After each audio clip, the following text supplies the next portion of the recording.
할렐루야. 올해 들어 지구촌 곳곳에서 폭우와 폭염으로 몸살을 앓고 있습니다. 태평양 바닷물이 통째로 뜨거워지는 엘니뇨 현상이 나타나면서 세계 곳곳에 이상기후가 몰아친 것입니다. 특히 올해는 슈퍼 엘니뇨 현상으로 이상기후가 더욱 극심해질 것이라는 우려가 있습니다. 이 엘니뇨는 스페인어로 19세기 말에 그 페루 연안에 수온이 올라 물고기가 잡히지 않게 되어 어민들이 이 크리스마스 시즌에 할 수 없이 어업을 멈추고 휴가를 가지게 됩니다. 이 엘니뇨가 뜻이 남자아이 혹은 아기 예수님을 가리킵니다. 그래서 이런 휴식을 예수님이 준 선물이다, 그렇게 빗대어서 엘니뇨라 그렇게 불렀던 것입니다. 오늘날 이 엘니뇨는 동태평양 해수면의 온도가 평소보다 0.5도 올라간 상태로 5개월 이상 지속될 때에 엘니뇨라 그렇게 부릅니다. 더 나아가 1.5도 이상 올라가면 강한 엘니뇨, 2도 이상 높아지면 슈퍼 엘니뇨 그렇게 부르는 겁니다. 엘니뇨는 2년에서 7년 주기로 찾아오는 것이 자연스러운 현상인데, 이번 엘니뇨가 최악이 될 수 있는 것이 7년 만에 발생한 슈퍼 엘니뇨이며, 하필 지구가 어느 때보다 뜨거워진 상태에 있기 때문입니다. 그래서인지 엘니뇨로 인한 피해가 세계 곳곳에서 나타나는데, 인도와 멕시코, 미국 남서부에서 폭염으로 많은 사람들이 죽임을 당했습니다. 멕시코는 지난 3월 이후로 더워서 112명이 죽었고, 인도도 최소 96명이 사망을 했습니다. 중국은 4,000년 역사상 최고의 기온인 52도를 돌파했고, 미국의 그 캘리포니아의 데스밸리는 53.5도를 찍었습니다. 태국, 라오스, 인도 등 대부분의 나라가 45도의 폭염으로, 또 다른 곳에서는, 다른 지역에서는 폭우로 인해서 많은 사망자가 속출하고 있습니다.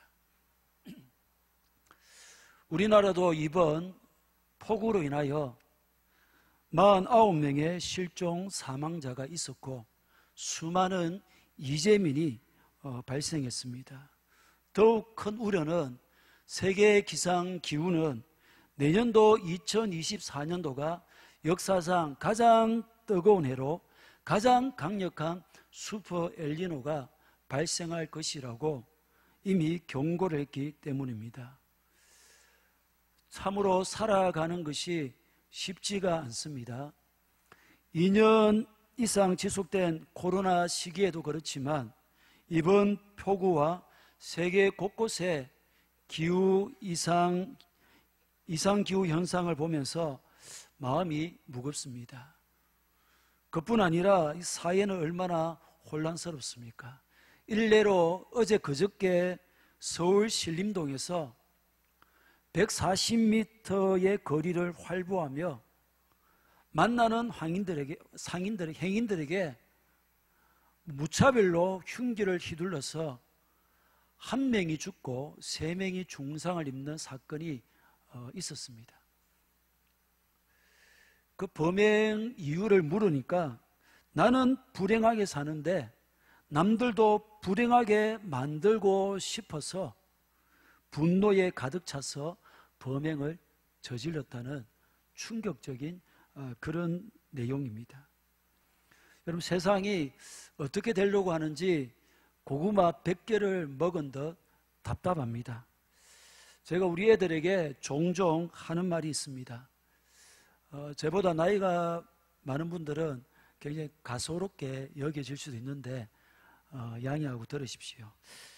우리 애들에게 이 거칠고 험한 세상 어떻게 살아갈래? 엄마 아빠는 살아온 날보다 살아갈 날이 적고 지금까지 살아온 대로 그럭저럭 살아가겠지만 너희들이 살아갈 미래를 생각하면 가슴이 시리고 아찔하다. 앞으로 코로나보다 더 강한 바이러스가 출현할 것이고 이상 기후가 더 빈번하고 심해질 것이고 이 사회는 더 미친 듯이 그렇게 돌아갈 가능성이 크기 때문이에요. 젊은이들이 결혼을 포기하고 결혼한 신혼부부들이 자녀를 낳지 않든지 한 명을 낳는 이유도 이런 부분들이 포함되어 있는 것입니다. 부모들은 그렇습니다. 자신들도 삶의 힘든 순간순간 고비들을 넘기면서 그리고 앞으로 자신들은 어떻게든 헤쳐나가겠지만 앞으로 살아갈 자녀들을 생각하면 걱정이 이만저만하지 않습니다. 본문의 아브라함은 자녀가 아니라 자녀의 자녀가 수대 동안 이어지며 고난을 겪게 되고 수백 년 후에 펼쳐질 언약의 성취를 믿어야 했고 붙들어야 했습니다. 아브라함은 여호와의 말씀을 약속을 붙들고 순종해 온 지 10년이 지났지만 여전히 약속하신 자녀를 얻지 못했고 약속받은 땅도 한 평도 소유하지를 못했습니다. 한순간 두려움과 걱정에 사로잡힌 아브라함을 하나님은 찾아오셔서 너의 몸에서 태어난 자녀가 상속자가 될 것이고 내 후손이 하늘의 무별처럼 많게 해주시겠다. 다시 한 번 더 약속을 주셨습니다. 그리고 이어 아브라함이 이 땅을 소유로 받을 것을 무엇으로 알 수 있습니까? 그 질문에 대한 하나님의 대답이 오늘 본문으로 계속해서 이어지고 있습니다. 오늘 이 시대에도 사람들의 땅에 대한 관심은 지대합니다. 좋은 땅, 금사라기 땅을 구입해서 돈을 벌려는 사람들도 있고 집터나 심지어 무덤터를 좋은 곳을 선점해서 계속해서 잘되고 좋은 일만 일어나기를 바라는 사람들이 적지를 않습니다. 그래서 땅 사기 사건이 끊이지 않고 있는 것입니다. 그런데 구약시대는 더했습니다. 땅은 구약에서 떼놓을 수 없는 중심 주제입니다. 우리 인간 자체가 땅의 흙으로 지음을 받았을 뿐 아니라 삶과 역사가 땅이라는 공간 안에서 이루어지기 때문입니다. 구약에서 땅은 무려 2504번이나 사용되는데 언약이라는 말보다 훨씬 더 많이 사용되므로 이 땅이 매우 중요한 주제다는 것을 거듭 보여주고 있습니다. 특히 구약에서 땅은 하나님과 바른 관계가 되어야만 그 땅을 소유할 수가 있었습니다. 즉 죄를 지어서 하나님과의 관계가 어긋나면 그 소유한 땅을 하나님은 빼앗고 맙니다. 태초의 인류인 아담과 하와가 범죄함으로 하나님과 관계가 어긋남을 통하여 하나님은 아담 하와에게서 에덴 동산을 빼앗아 가버렸습니다.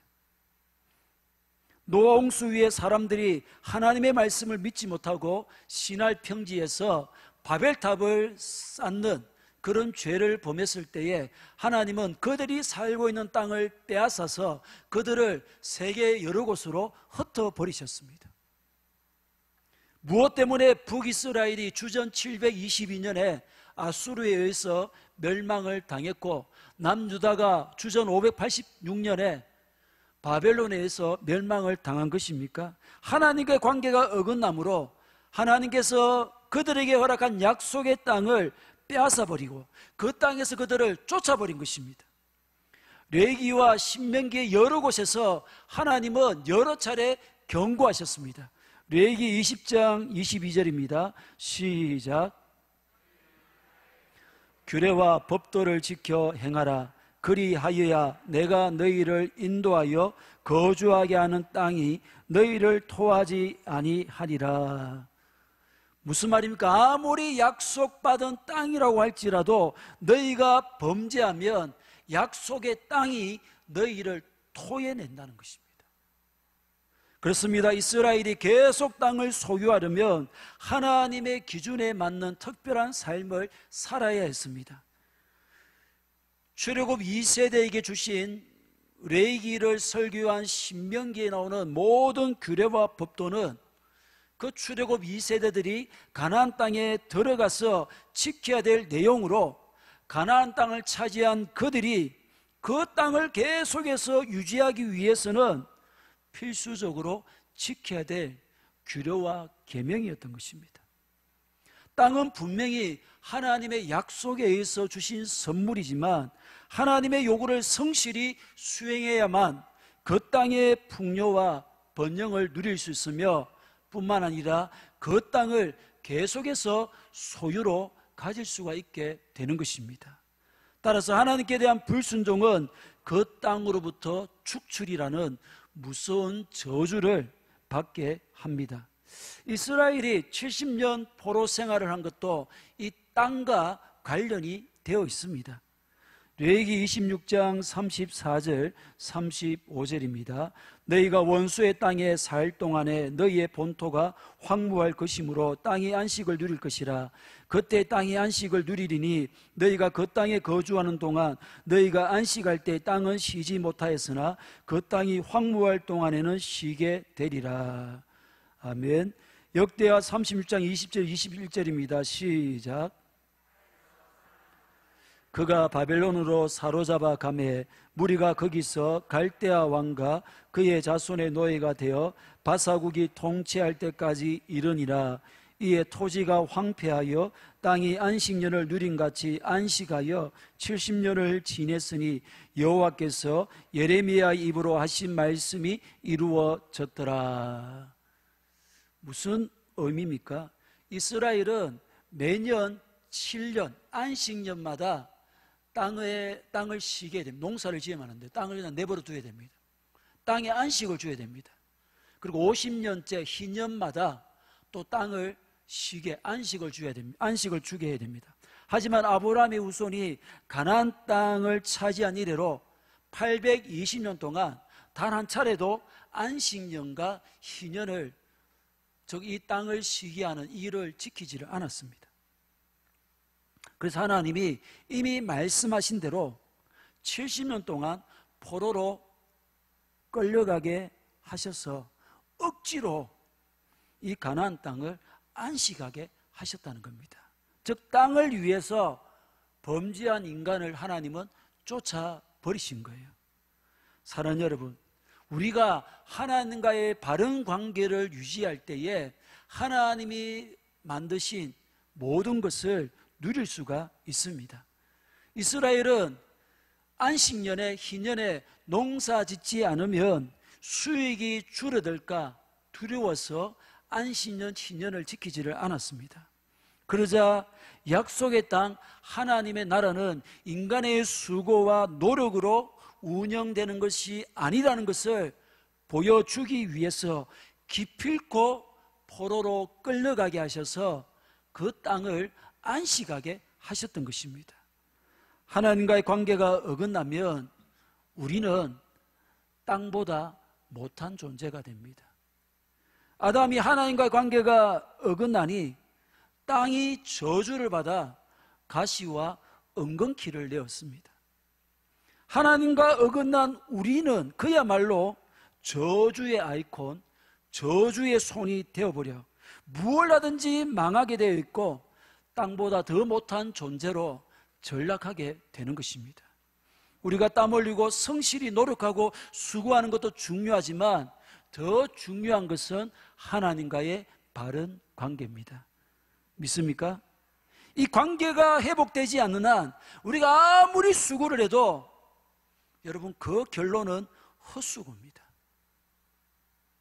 하나님과의 관계를 바로 회복함으로 들어가도 나가도 복을 받고 손으로 하는 범사가 복이 되는 축복의 권원이기를 진심으로 축복합니다.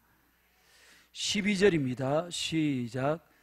해질 때에 아브라함에게 깊은 잠이 임하고 큰 흑암과 두려움이 그에게 임하였더니, 쪼갠 짐승들에 내려앉는 솔개를 하루 종일 쫓으며 그렇게 하나님을 기다렸던 아브라함이 해질녘에 깊은 잠에 빠지게 됩니다. 앞선 1절에서 6절은 아브라함이 밤중에 별을 보고 밤에 일어난 일이죠. 그리고 다음 날에 이 짐승을 준비를 했습니다. 그리고 그 밤중에 또 저녁이 되었으니 이 15장은 이틀 밤을 보낸 사건입니다. 아브라함에게 임한 이 졸음은 아주 깊은 잠을 의미합니다. 하나님은 아담에게 이 잠을 들게 한 후에 그의 갈비뼈를 취하여 하와를 만들었어요. 십광야의 사울에게 이 잠이 임하자 다윗이 그의 창과 물병을 가져가도 모를 정도가 되었습니다. 그리고 이 잠든 아브라함에게 어떤 꿈이죠. 큰 어두움과 두려움이 그 아브라함을 엄습했는데, 이것은 지금 맺고 있는 언약의 파기가, 언약을 깨뜨렸을 때 가져올 그런 재앙의 심각성과 앞으로 그 아브라함의 후손이 당할 그 고난과 역경을 예고하고 있는 것입니다. 본문 13절, 14절, 16절입니다. 시작.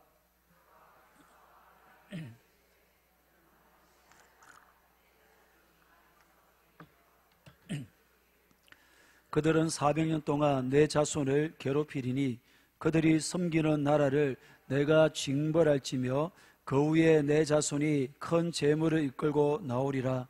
내 자손은 4대 만에 이 땅으로 돌아오리니 이는 아모리 족속의 죄악이 아직 가득 차지 아니함이니라 하시더니, 8절에서 아브라함이 내가 이 땅을 소유로 받을 줄을 무엇으로 알리까? 그 질문에 대한 대답으로 하나님은 아브라함에게 똑똑하게 들으라며 세 가지를 말해줍니다. 하나님은 아브라함에게 한 약속을 그의 후손을 통해서, 땅에 대한 약속을 그의 후손을 통해서 확실하게 지킬 것이지만 그 약속의 성취는 400년이 지난 후에 이루어질 것이다. 그 이유는 아모리 족속의 죄악이 아직 관영하지 않았기 때문이다 라는 것입니다. 하나님은 아브라함에게 반드시 알고 기억해야 할 것은 그의 자손들이 그들의 소유가 아닌 땅, 즉 남의 나라에서 나그네로 살게 된다는 것입니다. 더 나아가 후손들이 그 타국에서 그 나라의 사람들을 섬기며 종으로 살게 될 것을 말씀했습니다. 우리는 이 나라가 이집트이고 이 이집트에서 이스라엘이 400년 동안 괴롭힘을 당한 것을 알고 있습니다. 그 후에야 아브라함의 후손들이 가나안에 들어와서 그 땅을 차지하게 된다는 것입니다. 여기서 하나님이 제시하신 기간은 400년이지만 실제적으로는 400년이 훨씬 넘습니다. 출애굽기 12장 41절에 아브라함의 후손들이 430년 만에 출애굽하였다라고 밝히고 있습니다. 그런데 야곱이 이제 애굽에 들어가잖아요. 요셉이 이제 애굽의 총리가 되고 야곱이 애굽에 들어가는데, 야곱이 이집트에 들어가서 출애굽, 그 후손들이 출애굽을 통해 가나안에 입성하기까지가 500년이 걸립니다. 500년. 그리고 아브라함이 이 약속을 받은 때부터 야곱이 이집트로 갈 때까지가 210년이 걸립니다. 따라서 아브라함이 이 꿈을 약속으로 받은 때로부터 그의 후손들이 가나안 땅을 차지하게 될 때까지는 710년이 걸린 것입니다. 희망을 가슴에 품기 너무나 어려운 흑암의 시기에 대한 이 말씀은 아브라함에게 적지 않은 충격을 주었고 실망을 넘어서 깊은 두려움에 빠지게 했던 것입니다. 네 후손이 계속 고난을 당하고 어려움을 당하고 710년이 지난 뒤에야 이 약속이 이루어진다는 거예요. 사랑하는 여러분, 아브라함의 영적인 자손된 우리들 또한 이 땅에서 나그네로 살아가고 있음을 잊어서는 안 되겠습니다. 아브라함의 후손들이 나중에 가나안 땅을 차지하지만 그 땅의 실소유주는 하나님이십니다. 그래서 이스라엘 백성들은 그 땅을 사지도 못하고 팔지도 못합니다. 옛 지계석을 절대로 옮겨서는 안 되었습니다. 비록 가나안 땅을 소유하고 살고 있지만 그것의 참 주인이신 하나님으로부터 분배받아서 관리하고 있을 뿐이었습니다. 즉 그들은 계속해서 나그네 인생을 살아갔던 것입니다. 이런 면에서 우리 또한 다를 바가 없습니다. 내 이름으로 되어 있다고 해서 내 것이냐 착각하면 안 됩니다. 내 마음대로 뜻대로 쓸 수 있을 것 같지만 우리는 어리석은 부자의 비유를 잊지 말아야 됩니다. 농사가 대풍을 이루어서 창고가 좁아 터져서 그 창고를 더 크게 짓고 그 새로 지은 창고에 알곡을 가득 채워놓고 이 부자가 자기 영혼에게 뭐라고 말합니까? 누가복음 12장 19절입니다. 시작. 또 내가 내 영혼에게 이르되 영혼아 여러 해 쓸 물건을 많이 쌓아두었으니 평안히 쉬고 먹고 마시고 즐거워하자 하리라 하되.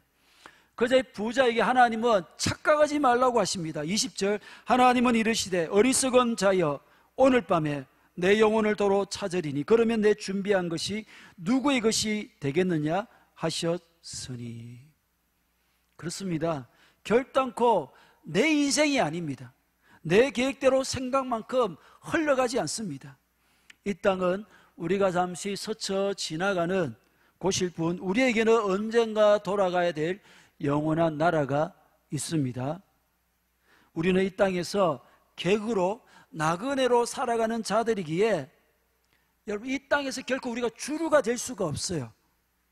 당연히 괴롭힘도 당하고 어려움도 겪게 되는 것입니다. 손해를 보기도 하고 억울한 일을 당하기도 하는 것입니다.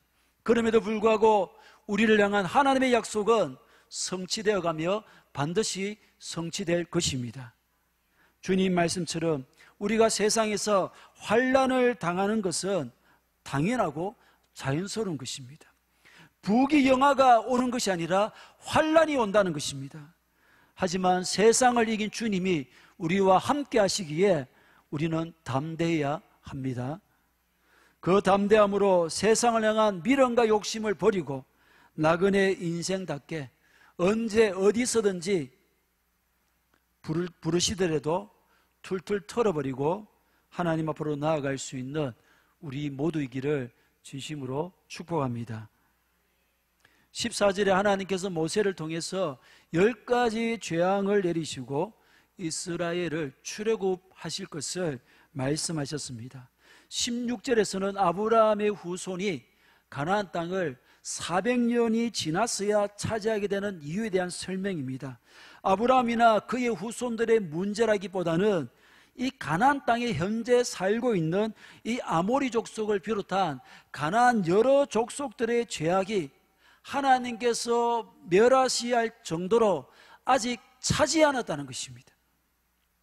가나안의 많은 족속 중에 아모리 족속을 대표로 언급하는 것은 지금 아브라함이 살고 있는 이 헤브론 땅의 주인이 아모리 족속입니다. 그리고 이스라엘이 가나안 땅에 들어가기 직전에 방해한 아모리 왕 시온과 바산한 옥은 광야 시절 이스라엘의 가장 중요한 대적이기도 했습니다. 어찌되었든 하나님은 가나안에 사는 사람들을 이방인이라고 이유 없이 몰아내고 아브라함의 후손들에게 주신 것이 아니었습니다. 모든 사람들이 그들의 멸망은 당연한 것이다, 불가피한 것이다 그렇게 여기고 그들의 멸망에 대해서 어떤 이의를 제기하지 않을 정도로 그들의 죄악이 가득 찰 때까지 하나님은 기다리신 겁니다. 하나님의 공의와 공평이 드러나는 순간입니다. 하나님은 한 민족을 위해, 한 민족의 부귀영화를 위해 다른 민족에게 이유 없는 파괴와 심판을 행하시는 분이 아니십니다. 모든 민족에게 공평한 기회를 주시는 통치자이십니다. 그렇습니다. 우리 하나님은 아브라함의 자손들뿐 아니라 다른 민족들의 역사, 곧 모든 인간의 역사 속에 특정한 계획을 가지고 그것을 이루어 가시는 온 열방의 하나님이십니다. 그러므로 하나님을 향하여 나만 바라보십시오, 그렇게 여러분 요구하면 안 됩니다.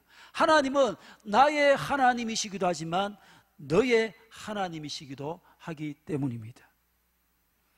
올림픽이나 월드컵 때 우리나라를 응원한 것은 당연합니다. 그런데 우리나라의 승리를 위해서 하나님께 간절하게 기도하는 경우가 있죠. 그런데 상대편 나라도 자기 나라의 승리를 위해서 간절하게 기도한다면 하나님은 중간에서 대략 난감하지 않겠습니까?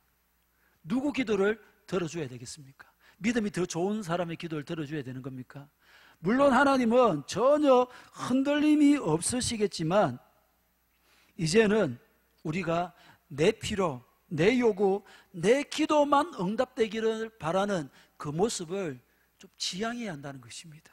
하나님께서 마음껏 자신의 뜻과 계획대로 모든 열방을 다스릴 수 있도록 내 뜻과 내 무엇보다 주의 뜻이 이루어지기를 구하는 성숙한 우리가 되기를 진심으로 축복합니다.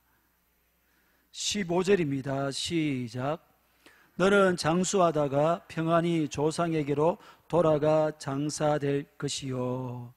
하나님은 두려워하고 있는 아브라함에게 그의 시대에 네가 가나안 땅의 주인이 되지 못하겠지만 너는 나이가 많아 장수하도록 그렇게 살고 평안히 죽어서 조상에게로 돌아갈 것이다, 그렇게 말씀합니다. 아브라함은 죽어서 헤브론에 묻히지만 에녹을 비롯한 그의 조상들이 있는 곳, 바로 천국에 가는 것을 의미합니다. 설교의 서두에 언급한 것처럼 우리가 사는 이 세상은 갈수록 이상 기후와 여러 가지 재난과 또 사회적 혼란으로 어려움이 가중될 것입니다. 그러나 이 세상이 어떠하든 1절의 말씀처럼 하나님이 우리의 방패가 되시기에 우리는 하나님의 보호에 힘입어서 평안히 우리의 조상에게로 돌아가게 될 줄로 믿습니다. 그 어떤 재난도 하나님의 방패를 뚫을 것은 없습니다. 여러분, 그러면 우리의 자녀들은, 우리의 후대들은 어떻게 되는 것입니까? 17절입니다. 시작. 어두울 때에 연기 나는 화로가 보이며 타는 횃불이 쪼갠 고기 사이로 지나더라. 해가 완전히 서쪽으로 들어가고 어두워졌을 때 아브라함은 전혀 경험해 보지 못한 일을 겪게 됩니다. 연기 나는 화로와 타는 횃불이 고기를 쪼개어서 이렇게 마주 나왔는데 그 사이로 지나갔다는 것입니다. 여러분, 이 쪼갠 짐승들 사이로 지나가는 것은 언약의 당사자들이 언약의 내용을 반드시 지키도록 보증하는 행위입니다. 만약 이 언약을 어기면 어떻게 된다고요? 이 고기처럼 쪼개진다는 거예요. 인수분해 된다는 것입니다. 그만큼 무서운 그런 심판의 의미입니다. 그래서 상하 관계에 있는 사람이 이 언약을 맺으면 아래 사람이 여기를 지나가게 되어 있어요. 동등한 입장의 사람이 언약을 맺으면 양측이 다 이곳을 지나갑니다. 그러므로 아브라함은 13절에서 16절에 하나님의 말씀이 끝나면 자기에게 이 고기 사이로 지나가라 하나님의 명령이 뒤따를 줄로 그렇게 예상하고 있었습니다. 그런데 쪼갠 짐승들 사이로 지나간 것은 연기 나는 화로와 타는 횃불이었습니다. 아브라함은 결코 그 사이를 지나가지 않았습니다. 무슨 의도입니까? 내가 가나안 땅을 소유로 주실 것을 무엇으로 알겠습니까? 라고 물은 아브라함의 요청에 대한 하나님의 답이 이것이었습니다. 13절에서 16절에 언급한 그의 후손들이 가나안 땅을 차지하게 해준다는 약속에 대한 언약의 보증을 하나님이 직접 하시고 계신 거예요.